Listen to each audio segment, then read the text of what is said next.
From the SABC's acting political editor, Sophie Mukwena, a little earlier on, President Robert Mugabe has spoken out for the first time since he was forced out of Zimbabwe's presidency after 38 years. Now, before we hear what he had to say, let's take a look at how those events unfolded at the end of last year. On the 6th of November 2017, President Robert Mugabe fired his first vice president, Emmerson Mnangagwa. The official reason for that expulsion from the presidency was that he consistently and persistently exhibited traits of disloyalty, disrespect, deceitfulness, and unreliability. And then on the 13th of November, the army warned that the military would step in to deal with the spate of purges that had gripped the governing party. The next day, army trucks were seen moving from military bases to the Harare city centre. On the 15th of November 2016, it was reported that the army had confined President Robert Mugabe to his private residence in Borrowdale, known as Blue Roof. The military vehicles also blocked roads outside Parliament. The state broadcaster, the Zimbabwe Broadcasting Corporation, was seized by the military. On the 18th of November 2017, Zimbabweans took to the streets in support of calls for President Mugabe to step down. And on the 19th of November last year, President Mugabe delivered a much-anticipated address to the nation. He'd been expected to resign, but he did not. This was the same day his party, ZANU-PF, dismissed him as its leader. ZANU-PF's Central Committee held an emergency meeting and resolved to recall President Mugabe as party leader, and they replaced him with the then recently fired Vice President Emmerson Mnangagwa.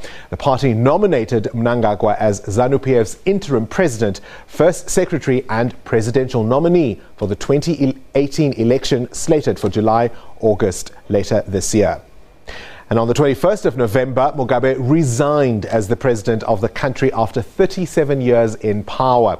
He'd been in power since independence in 1980, when he won that inaugural election and became prime minister. Speaker of Zimbabwe's National Assembly, Jacob Mudenda, read Mugabe's resignation letter to legislators who had begun the impeachment process against the former president. 3 days later, Emmerson Mnangagwa was sworn in as president. So, former President then Robert Mugabe has called for dialogue following the events that led to his resignation last year.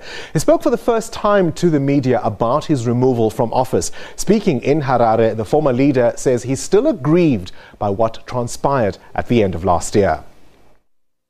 On my side, I always had Emmerson Mnangagwa. I brought him in to government. But I never thought he whom I had nurtured and brought into government and whose life I had worked so hard in prison to save, as he was threatened with hanging, that one day he would be the man who would turn against me. But there it was, there it is. It happened on the 15th of November. He was assisted by the army.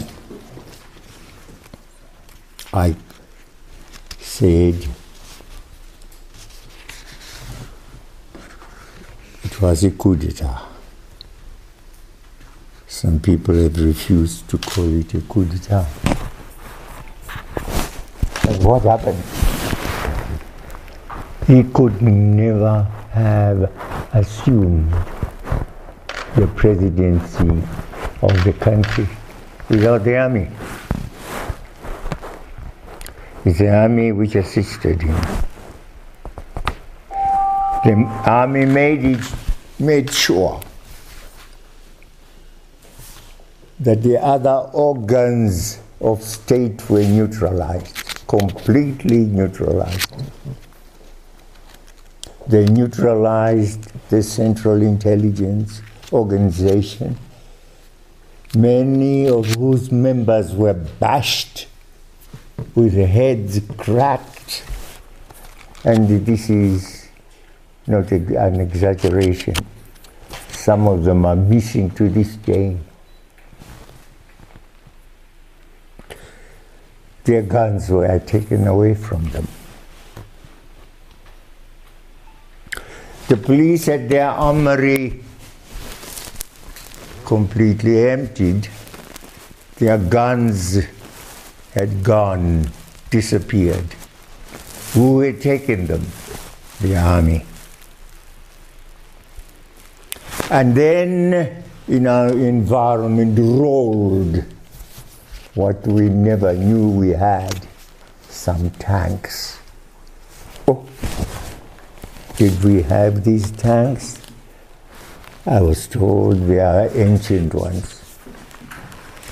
1914 to 1918 tanks. T-63 or 60 something. There they were rolling, armored cars running, and people not allowed to move from one place to another unless they got the permission of the army. Searches were taking place, left, right, and center.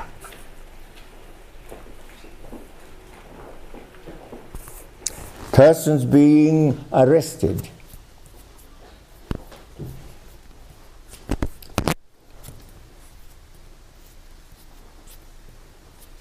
It was truly a military takeover. There was no movement permissible unless that movement was checked and allowed by the army. That's what it was. I don't know what you would want to call it.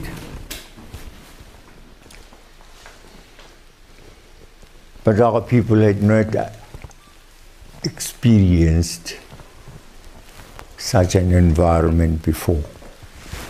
We had prided ourselves on being very democratic. Every day,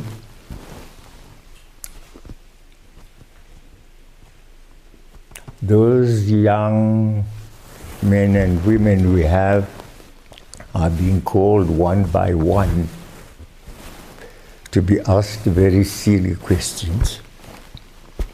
Where is Jonathan? Professor Jonathan Moyo? Where is Kasukuere? Where is Joao? They don't know. They are mere cooks, they are mere messengers, gardeners. You don't expect them to know. Why worry them? Ask me.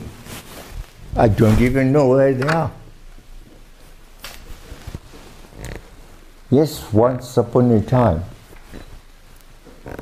we assisted them to get to safety. Guns, volleys of bullets were being fired at their houses, on their houses. And the cry came, please, please, and it was my wife. Mama, save us, please save us. I wasn't there. She organized some of has security, and say, go. Go and save them. What happens to you, I don't know. You may die on the way, but go. And she put together the cars and the persons that she had. I wasn't here. And so they were brought to here, to our house. Professor Jonathan Moro, Kasukwere, and their families. The one had about 4 children, wife and 4 children. The other, wife and 3 children. And we kept them here and said to them, we will keep your families. We said that to the men, but you men find your way out. Go where you can, but we will keep your wife and the children here and save them. And so they left. We don't know how, and we don't know where they went. And we kept their families here until the situation was slightly better. Then they asked to get back to their homes. Today Emerson is no longer on my side. I'm no longer the president. He is. I called him president the other day and he said, oh, no, don't please call me president. Call me Emerson. I said, I can't call you Emerson anymore. Okay, I'll call you ED.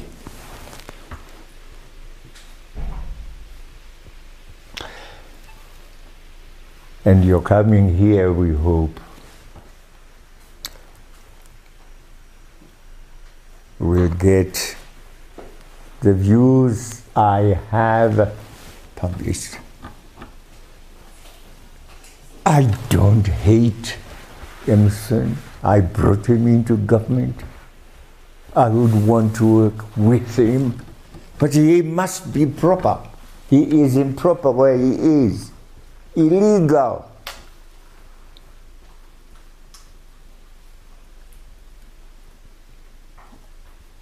And if it is to correct that illegality that he would want me to discuss with him, I'm willing. We must undo this disgrace which we have imposed on ourselves. We don't deserve it. We don't deserve it. Please, we don't deserve it. Zimbabwe doesn't deserve it. We want to be a constitutional country. Yes, we may have our shortcomings here and there, but overall, we must obey the law, become constitutional. People must be chosen to be in government in the proper way. I will discuss. I'm willing to discuss. I'm willing to assist in that process. But I must be invited, properly invited, for that discussion. Currently, I am isolated. And I'm glad I have your company. Well, as defiant as ever, you could say almost vintage Robert Mugabe there. We'll bring you that exclusive interview with the former Zimbabwean president, talking to our Sophie Mugwena in later bulletins. Stay with us.